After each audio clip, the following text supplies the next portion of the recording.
ভাই কই ভাই ভাই ও ভাই ভাই কি রে কি হইছে একে ধোয়াস কিনলে ভাই ভাই আমি দামে দাবা তো গেলে আইছি छोटा सा मेरा जहां है। তা ছোট ভাই ভালা কামে করছস দাওয়াত লই আইছত তাও কি এর দাওয়াত ভাই আজকে আছে না আঙ্গ ভাই তাল্লা রস দিয়ে খাবাই এটার দাবাত লই আইছি এরি ওরা ভালা কামে করছো আরে ভাই ছোট ভাইয়ের মতো একটা কাম করছো আর ছোট ভাই থাকলে এটা করলো ইয়া করছে তো চলো চলো ভাইয়েরা খাইতাম যাই খানা তো টাইম হয়ে গেছে কেন চলো চলো আচ্ছা ছোট ভাই তুই বালা কামে করছো ভাইয়েরা দাওয়াত দিছো তো খাবাইবে দেন হ্যাঁ তো বাজার সাদার কিরকম করছো গোস্ত ক কেজি আর মানুষ কজন দাওয়াত দিছো ভাই মানুষ তো বেশি না মানুষ দাবাত দিছি 300 আর গোস্ত 10 কেজির লগে আলু 20 কেজি দিয়ে আনছি এরি আলু ইয়া আলু আলু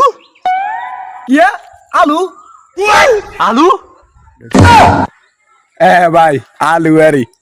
তোর হালার তালা তোর আলু তুই খা তোর হালার তালা মানুষরা 6 মাসে 9 মাসে একবার দাওয়াত দি খাওয়াবি হিয়া না গোস্তের মধ্যে আলু ভরে দিস তোরা হালার তালা